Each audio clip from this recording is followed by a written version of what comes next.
नमस्कार, राम राम सा धोरा क्लासेस पर आप सभी का स्वागत है। दोस्तों फाइनली इंतजार खत्म हो चुका है और खुशखबरी आ चुकी है। राजस्थान पुलिस कांस्टेबल भर्ती की विज्ञप्ति दोस्तों आज 29 अक्टूबर 2021 को जारी हो चुकी है। आप लोगों का इंतजार जो था वो पूरा हो चुका है। आप लगातार कमेंट कर रहे थे, मैसेज कर रहे थे कि सर राजस्थान पुलिस कांस्टेबल की भर्ती कब जारी होगी, कितने पद होंगे, आयु सीमा क्या रखी जाएगी, सिलेक्शन इस बार किस प्रकार से होगा। सभी इंपॉर्टेंट बातें इस विज्ञप्ति की मैं आपको इस वीडियो में समझाने वाला हूं। आपका कोई भी डाउट इस वीडियो में नहीं बचेगा, इसलिए वीडियो को ध्यान से देखिएगा। सबसे पहले मैं आपको बता दूं, ये जो विज्ञप्ति है ये 29 अक्टूबर यानी आज ही जारी हुई है। इसमें कुल 4438 पद रखे गए हैं इस बार, और आपके ऑनलाइन जो आवेदन है वो 10/11/2021 से लेकर 3/12/2021 तक भरे जाएंगे। तो 10/11/2021 को ऑनलाइन आवेदन इसके शुरू होने वाले हैं। ये एक तरह से जो पुलिस विभाग और राजस्थान सरकार है उसके द्वारा दीपावली पर आपको तोहफा दिया गया है। बहुत बड़ा तोहफा है और बहुत बड़ी भर्ती है। इस बार आपका सपना जो है वो पूरा हो सकता है।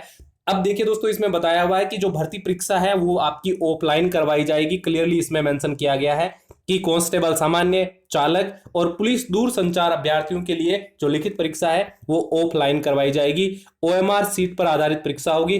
परीक्षा का माह यहां पर दिसंबर 2020 दिया हुआ है, जो कि गलत है। यहां पर होना चाहिए दिसंबर 2021 और जनवरी 2022। तो यहां पर ये थोड़ी मिस्टेक है, इसको ठीक कर दिया जाएगा। इसके बाद में आगे दिया हुआ है भर्ती हेतु रिक्त पदों की गणना, योग्यता, पात्रता, भर्ती प्रक्रिया इत्यादि का विस्तृत विवरण पुलिस मुख्यालय के स्थायी आदेश संख्या 29/2021 में वर्णित किया गया है। यहां पर देखिए लिखा है, आवेदकों को सलाह दी जाती है कि ऑनलाइन आवेदन की अंतिम दिनांक का इंतजार किए बिना और समय सीमा में ऑनलाइन आवेदन आपको करना है। ये नहीं कि आप लास्ट डेट का इंतजार करो, जैसे ही फॉर्म स्टार्ट होते हैं आपको आवेदन करना है। आवेदन कैसे करोगे? तो एसएसओ आईडी के माध्यम से आपको आवेदन करना है। ये सबको पता है, राजस्थान में जो भी भर्ती आती है उसमें एसएसओ आईडी के माध्यम से ही आवेदन किया जाता है। इसके बाद में दोस्तों यहां पर आप मित्र के द्वारा या खुद भी फॉर्म अप्लाई कर सकते हो। खुद को अगर अप्लाई करना हो तो मैं आपके लिए एक अलग से वीडियो लाऊंगा, उसमें मैं आपको डिटेल से इसके बारे में जानकारी देने वाला हूं। इसके बाद में यहां पर दिया है किसी भी आवेदक द्वारा ऑनलाइन एप्लीकेशन फॉर्म किस प्रकार भरना है उसके बारे में आपको तरीका बताया हुआ है। इसके बाद में यहां पर हम नीचे आते हैं, कुछ और नियम बताए हैं। परीक्षा शुल्क के बारे में बात की गई है।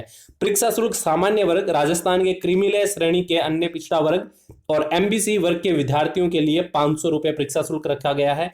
और इसके बाद में जो आर्थिक पिछड़ा वर्ग है, राजस्थान के नॉन क्रीमीलेयर अन्य पिछड़ा वर्ग है, एमबीसी वर्ग, अनुसूचित जाति, अनुसूचित जनजाति, शहरिया, सामान्य वर्ग, अन्य पिछड़ा वर्ग, इन सभी के लिए जो परीक्षा शुल्क है वो 400 रुपए रखा गया है। इसके बाद में आगे यहां पर छूट के बारे में बताया गया है।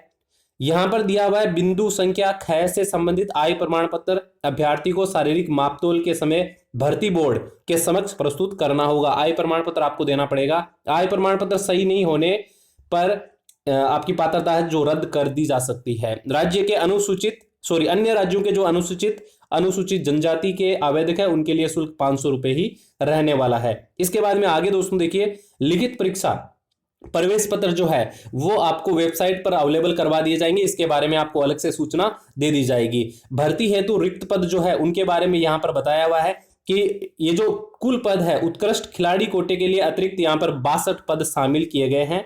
ये रिजर्व किए गए हैं स्पोर्ट पर्सन के लिए। यहां पर जिले अनुसार आपको वैकेंसी की डिटेल देखने को मिल जाती है। ये मैं आपको पीडीएफ जो है टेलीग्राम चैनल पर अवेलेबल करवा दूंगा, तो आप अपने जिले के अनुसार और अपनी श्रेणी के अनुसार आप विज्ञप्ति को चेक कर सकते हो। यहां पर सामान्य वर्ग, जो विधवा, परित्यक्ता और योग जो है वो सब दिया हुआ इसके अंदर, तो आप चेक कर लेना इसके बारे में डिटेल से। यहां पर देखिए कांस्टेबल सामान्य टीएसपी क्षेत्र और नॉन टीएसपी क्षेत्र के बारे में डिटेल से बताया हुआ है। मैंने आपको कुल भर्ती के बारे में बता दिया है। अब देखिए यहां पर आरक्षण की बात की गई है, तो आरक्षण में यहां पर मेंशन किया गया महिलाओं के लिए राज्य सरकार की अधिसूचना संख्या F72 DOP के अनुसार पार्ट 1 दिनांक 22/12/2015 के अनुसार सीधी भर्ती में महिलाओं के लिए उपरोक्त 30% आरक्षण में से 8% विधवाओं के लिए और 2% विच्छिन्न विवाह यानी तलाकशुदा महिलाओं के लिए आरक्षित किए गए हैं। तो ये सबको पता है। भूतपूर्व सैनिकों के लिए भी यहाँ पर आरक्षण के बारे में डिटेल से आपको जानकारी दी गई है। इसके बाद में दोस्तों यहाँ पर कुछ स्पष्टीकरण दिया हुआ है। टीएसपी क्षेत्र के अनुसार भी यहाँ पर चीजें आपको समझाई हुई है। राजस्थान राज्य से जो बाहर के विद्यार्थी हैं उनके लिए भी यहाँ पर बताया गया है कि उनको सामान्य वर्ग का अभ्यर्थी माना जाएगा, चाहे वो किसी भी कैटेगरी का हो। तो राजस्थान से बाहर वाले आवेदन कर सकते हैं, लेकिन उनको जनरल कैटेगरी में शामिल किया जाएगा। वेतनमान और पेंशन के बारे में यहाँ पर बताया गया है कि यहाँ पर जो वेतनमान है, पे मैट्रिक लेवल जो है वो आपका 5 रहने वाला है। इसमें जो आपकी ट्रेनिंग होगी उसके दौरान आपको 14,600 रुपये दिए जाएंगे, यानी जो परिवीक्षाधीन प्रशिक्षणार्थी होंगे ट्रेनिंग के दौरान आपको 14,600 रुपये पे किए जाएंगे। इसके बाद में आपका पे मैट्रिक लेवल इसमें 5 रहने वाला है। आगे दोस्तों भर्ती हेतु पात्रता के बारे में बताया हुआ है।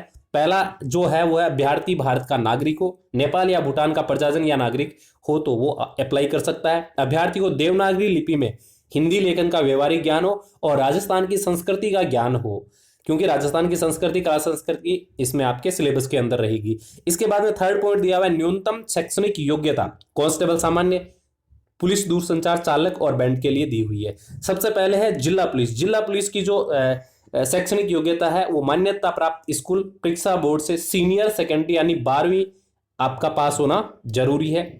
आरएससी की बात करें, एमबीसी बटालियन की बात करें तो मान्यता प्राप्त स्कूल या बोर्ड से 10वीं कक्षा उत्तीर्ण होना जरूरी है। इसके बाद में पुलिस दूरसंचार की बात करें तो किसी भी मान्यता प्राप्त बोर्ड से भौतिक विज्ञान, गणित और कंप्यूटर के साथ विज्ञान में सीनियर सेकेंडरी यानी 12वीं कक्षा आपके पास होना जरूरी है। तो पुलिस दूरसंचार में यहाँ पर फिजिक्स का बोला गया है, भौतिक विज्ञान और गणित का बोला गया है, साथ ही कंप्यूटर विज्ञान का भी इसमें बोला गया है, तो वो लोग आवेदन इसमें कर सकते हैं। तो 10वीं 12वीं इसमें योग्यता आपकी रखी गई है। कांस्टेबल ड्राइवर पद की पात्रता हेतु आवेदक के पास में विज्ञप्ति जारी होने की दिनांक से न्यूनतम 1 वर्ष पूर्व का बना हुआ स्थायी ड्राइविंग लाइसेंस होना जरूरी है, फिर चाहे वो LMV हो या फिर HMV, हैवी या लाइट दोनों आपके चलेंगे, लेकिन विज्ञप्ति से 1 साल पुराना होना जरूरी है। इसके बाद में यहाँ एक इंपॉर्टेंट पॉइंट मेंशन किया गया है, ध्यान से सुनिएगा। जो अभ्यर्थी न्यूनतम शैक्षणिक योग्यता की निर्धारित परीक्षा में अध्ययनरत है वे भी इस भर्ती हेतु आवेदन कर सकते हैं, यानी जो लोग अभी 12वीं में है वो भी आवेदन कर सकते हैं, जो बच्चे अभी 10वीं में है वो भी आवेदन कर सकते हैं, लेकिन ध्यान रहे कि वो अपनी जो शैक्षणिक योग्यता है वो इस साल पूरा कर ले, ताकि आपका जो एग्जाम है, इसका रिटन एग्जाम है, तब तक या फिजिकल होने तक आप जो एजुकेशनल क्वालिफिकेशन है वो पूरी करते हो। तो अभी जो रनिंग में है, अभी जो एपियर है वो भी आवेदन कर सकते हैं। ये भी एक बड़ा सवाल बार बार पूछा जाता है। आयु सीमा के बारे में यहाँ क्लियरली मेंशन किया गया है कि राजस्थान पुलिस अधीनस्थ सेवा नियम 1989 के नियम 11(3) अनुसार ऊपरी आयु सीमा में सभी अभ्यर्थियों को 1 वर्ष का शिथिलन प्रदान किया गया है। नियमानुसार आयु की गणना 1 जनवरी 2022 को आधार मानकर की जाएगी। तो यहां पर देखिए कैटेगरी वाइज आपको बताया गया है। सामान्य कैटेगरी की मैं बात करूं तो यहां पर पुरुष महिलाओं के लिए जो न्यूनतम आयु तिथि है वो 1/1/2004 रखी गई है, ठीक है। पुरुषों के लिए 2/1/1998 और महिलाओं के लिए 2/1/93 यहां पर रखी गई है। मतलब निम्न तिथि के पूर्व का जन्म यहां पर नहीं होना चाहिए, ठीक है, ये बात मेंशन की गई है। यहां पर निम्न तिथि के बाद का जन्म नहीं होना चाहिए, यहां निम्न तिथि के पूर्व का जन्म नहीं होना चाहिए, यानी 1/1/2004 से पहले का जन्म हो और 2/1/98 या फिर महिलाओं के लिए 93 से पहले का जन्म ना हो। इसके बाद में EWS, SC, ST, BC, MBC शहरी वर्ग के लिए बताया हुआ है कि 1/1/2004 से बाद का जन्म नहीं हो और 2/1/1993 और 2/1/1988 से पहले का जन्म ना हो। तो उम्र सीमा में यहाँ पर अच्छी भली आपको छूट मिल जाती है। इसके बाद में राज्य सरकार के कर्मचारियों से संबंधित जो असार्थी है और जो कर्तव्यों का पालन करते हुए मारे गए हैं उनके लिए यहाँ पर 1/1/4 तो के बाद का जन्म नहीं हो और पहले दिया हुआ है 2/1/1995 से पहले का या 2/1/90 से पहले का जन्म ना हो। भूतपूर्व सैनिकों के लिए भी यहाँ पर छूट मिल जाती है। इसके बाद में दोस्तों हम बात करते हैं कांस्टेबल चालक आवेदकों के लिए। यहां पर बताया है अगर आप कांस्टेबल चालक का आवेदन करना चाहते हैं तो सामान्य के लिए मैं आपको बता दूं 1/1/2004 से पहले का जन्म ना हो, 2/1/1995 पुरुषों का जन्म 2/1/1995 से पहले का नहीं होना चाहिए, महिलाओं का 2/1/90 से पहले का नहीं होना चाहिए। तो इस प्रकार से आपको आयु सीमा के बारे में डेट मेंशन की गई है। तो ये जो डेट आपको दी हुई है इसके बीच में आपका जन्म होना जरूरी है। शारीरिक मापदंड की अगर मैं बात करूं तो फिजिकल में यहां पर न्यूनतम जो आपकी ऊंचाई है वो महिलाओं के लिए 168 सेंटीमीटर है और पुरुषों के लिए 168 सेंटीमीटर है और महिलाओं के लिए 152 सेंटीमीटर रखी गई है। और सीना जो है वो बिना फुलाए 81 सेंटीमीटर से 86 सेंटीमीटर होना जरूरी है। सीने का जो फुलाव है वो कम से कम 5 सेंटीमीटर होना जरूरी है और यहां पर महिलाओं पर यह लागू नहीं होता है। न्यूनतम जो वजन है वो महिलाओं के लिए रखा गया है, पुरुषों के लिए लागू नहीं होता है। पुरुषों का वजन कितना भी हो चलेगा, लेकिन महिलाओं का वजन कम से कम 47.500 ग्राम होना जरूरी है, यानी 47.5 किलो आपका वजन होना जरूरी है, ये कंपलसरी है। इसके बाद में यहाँ चिकित्सीय मापदंड जो है उसके बारे में बताया गया है। आपकी जो न्यूनतम निकट दृष्टि है वो N6 होना जरूरी है, बेहतर आंख, और N2 बदतर आंख में होनी जरूरी है, यानी N6 या N2 है तो आपकी चलेगी। अभ्यर्थी की दोनों आंखों की दूरदृष्टि 6/6 बेहतर होना जरूरी है। 6x9 बदतर आंख है तो मतलब यहां दोनों की स्थिति आपको समझाई हुई है। तो अभ्यर्थी का मानसिक रूप से जागरूक, सुदृढ़ स्वास्थ्य होना जरूरी है। शारीरिक विकार दोष रोग मुक्त से होना जरूरी है, किसी प्रकार का रोग नहीं होना चाहिए। यहां पर देखिए अभ्यर्थी के घुटने आपस में नहीं टकराने चाहिए, नसें फुली हुई नहीं होनी चाहिए, भेंगापन नहीं होना चाहिए, रतौंधी नहीं होनी चाहिए, आंखों में भंगापन, रंग दृष्टि दोष नहीं होना चाहिए, हकलाकर बोलना नहीं होना चाहिए, पैर समतल नहीं होने चाहिए, हर्निया, शल्य प्रॉब्लम इतनी आपके बिल्कुल भी नहीं होनी चाहिए। तो आप फिजिकली और मेंटली अगर स्वस्थ है तो आप आवेदन कर सकते हैं। नियुक्ति के लिए योग्यताओं के बारे में यहाँ पर कुछ पॉइंट मेंशन किए गए हैं। इसके बाद में भर्ती हेतु चयन प्रक्रिया के बारे में बताया गया है। कांस्टेबल पद पर चयन राजस्थान पुलिस अधीनस्थ सेवा नियम 1989 के नियम के अनुसार, राजस्थान पुलिस अधिनियम 2007 के नियम 28(3) के प्रावधान के अनुसार किया जाएगा। परीक्षा के सभी चरणों के कुल 200 अंक रखे गए हैं। लिखित परीक्षा देखिए यहाँ पर जो होगी वो आपकी 150 अंकों की रहेगी कांस्टेबल सामान्य, और पुलिस दूरसंचार के लिए कांस्टेबल चालक के लिए भी 150 अंकों की यहां पर रहने वाली है। शारीरिक दक्षता परीक्षा की बात करें तो 30 अंक की रहेगी और कांस्टेबल चालक के लिए 20 अंक की रहने वाली है। दक्षता परीक्षा कांस्टेबल सामान्य और पुलिस दूरसंचार के लिए लागू नहीं की गई है। कांस्टेबल चालक के लिए दक्षता परीक्षा 30 अंक की होगी, यानी आपका ड्राइविंग टेस्ट होगा। फिर इसमें विशेष योग्यता जो है, इसमें एनसीसी, होमगार्ड, पुलिस से संबंधित विषयों में डिप्लोमा, उपाधि प्राप्त, प्रमाण पत्र के आधार पर आवंटित किए जाने वाले अंक जो है वो कांस्टेबल सामान्य और पुलिस दूरसंचार के लिए 20 रखे गए हैं।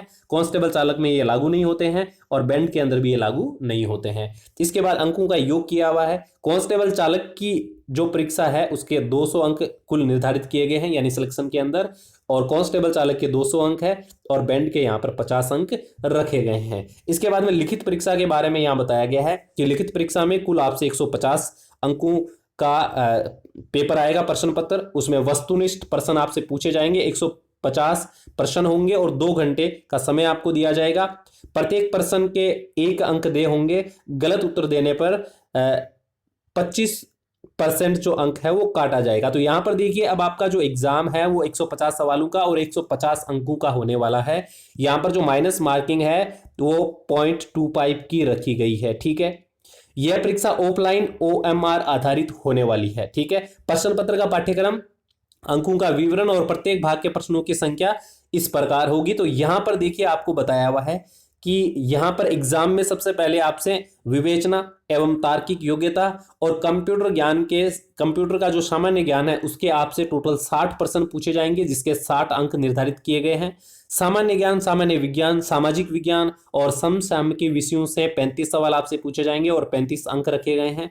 इसके बाद महिलाओं और बच्चों के प्रति अपराध और उनसे संबंधित जो कानून है उसके 10 सवाल आपसे पूछे जाएंगे, जो कि 10 अंकों के रहने वाले हैं। राजस्थान के इतिहास, संस्कृति, कला, भूगोल, राजनीति और आर्थिक स्थिति से संबंधित 45 सवाल आपसे पूछे जाएंगे, जो कि 45 अंकों के होने वाले हैं। कुल 150 सवाल आपसे पूछे जाएंगे और ये 150 अंकों के होने वाले हैं। तो यहां पर क्लियरली आपको बताया गया कि किस प्रकार से आपका एग्जाम होने वाला है। इसके बाद में यहां पर देखिए लिखित परीक्षा के प्रश्न पत्र में उत्तीर्ण होने के लिए सामान्य, आर्थिक पिछड़ा वर्ग, अन्य पिछड़ा वर्ग और अति पिछड़ा वर्ग के अभ्यर्थियों के लिए कुल 40% पासिंग मार्क्स रखे गए हैं और अन्य के लिए 36% पासिंग मार्क्स रखे गए हैं, जो कि कम से कम आपको लाना जरूरी है।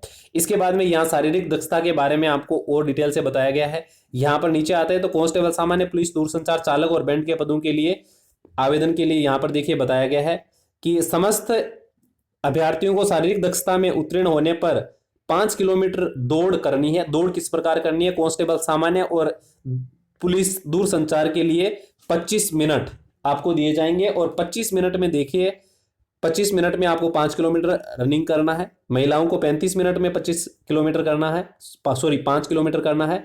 भूतपूर्व सैनिकों को 30 मिनट में 5 किलोमीटर और जो अन्य जातियां हैं उनको 30 मिनट में 5 किलोमीटर की रेस करना है। 30 अंक इसके निर्धारित किए गए हैं। इसके बाद में कांस्टेबल चालक जो है उसको भी 25 मिनट में 5 किलोमीटर, महिलाओं को 35 मिनट में 5 किलोमीटर और भूतपूर्व सैनिकों को 30 मिनट में 5 किलोमीटर और अन्य को 30 मिनट में 5 किलोमीटर की दौड़ करना है और इसके 20 अंक निर्धारित किए गए हैं। यानी सामान्य कांस्टेबल और पुलिस दूरसंचार के लिए ये जो आपकी दौड़ होगी ये 30 अंकों की होगी और कांस्टेबल चालक और कांस्टेबल बैंड के लिए ये 20 अंकों की आपकी दौड़ इसमें होने वाली है। शारीरिक मापतोल के बारे में यहाँ डिटेल से बताया गया है। इसके बाद में आगे बढ़ते हैं। दक्षता परीक्षा कांस्टेबल ड्राइवर बैंड आवेदकों के लिए यहाँ पर अंकों का निर्धारण और पासिंग मार्क्स के बारे में डिटेल से बताया गया है। यहाँ पर बताया गया है आपके पास में अगर एनसीसी का सर्टिफिकेट है तो एनसीसी का अगर सी प्रमाण पत्र है तो आपको 10 अंक दिए जाएंगे, बी प्रमाण पत्र है तो 8 अंक दिए जाएंगे, ए प्रमाण पत्र है तो 6 अंक आपको दिए जाएंगे। होमगार्ड जो है उनको यहाँ पर बताया गया होमगार्ड के निरंतर 3 वर्ष तक की सेवा होने पर 10 अंक दिए जाएंगे, 2 वर्ष की सेवा होने पर 8 अंक और 1 वर्ष की अगर सेवा है तो 6 अंक आपको दिए जाएंगे। फिर पुलिस संबंधी आपके पास में कोई डिप्लोमा है, उपाधि है, तो आपने अगर एमए, एमएससी क्रिमिनोलॉजी, साइबर सुरक्षा और इससे संबंधित विषय में कर रखा है तो 10 अंक आपको दिए जाएंगे। सिक्योरिटी मैनेजमेंट और सोशल साइंस में आपने करा है तो 8 अंक दिए जाएंगे और उपरोक्त विषयों में आपको डिप्लोमा प्राप्त है तो 6 अंक आपको दिए जाएंगे। तो इस प्रकार से ये जो एक्स्ट्रा मार्किंग है ये भी आपकी की जाएगी अगर आपके पास में ये सभी डिप्लोमा डिग्री या सर्टिफिकेट है तो। इसके बाद में यहाँ पर चयन सूची के बारे में बताया गया कि किस प्रकार से चयन सूची है वो आपकी जारी की जाएगी। यहाँ पर प्रमाण पत्रों के बारे में बताया गया है कि किस प्रकार से आपके प्रमाण पत्र कौन कौन से चाहिए होंगे और किस प्रकार से इनका सत्यापन किया जाएगा। ठीक है, तो ये देखिए दोस्तों कंप्लीट मैंने आपको जानकारी दी है इस भर्ती के संबंध में। आपका कोई डाउट है तो आप मुझे कमेंट कर सकते हैं, मैं कोशिश करूंगा आपको रिप्लाई देने की। राजस्थान पुलिस की फ्री में बेहतरीन तैयारी करने के लिए आप हमारे चैनल को अभी सब्सक्राइब कर लीजिए, बेल आइकन को प्रेस करके ऑल पे क्लिक कीजिए ताकि आने वाले हर वीडियो सेशन की आपको अपडेट मिलती रहे। इस भर्ती के बारे में और भी जानकारियां मैं आपके साथ में शेयर करता रहूंगा, तो लगातार आप चैनल से जुड़े रहिएगा और वीडियो पसंद आया हो तो लाइक शेयर कर दीजिएगा। एक हमारा टेलीग्राम चैनल है उसको आप ज्वाइन करना बिल्कुल मत भूलिएगा। टेलीग्राम चैनल का लिंक मैं आपको डिस्क्रिप्शन बॉक्स में दे रहा हूं और टेलीग्राम चैनल पर भी आपको हर तरह की अपडेट्स मिलती रहेगी, हर तरह की जानकारी आपको मिलती रहेगी। Thanks for watching. मिलते हैं दोस्तों एक नए वीडियो में, तब तक के लिए सभी को जय हिंद, राम राम सा।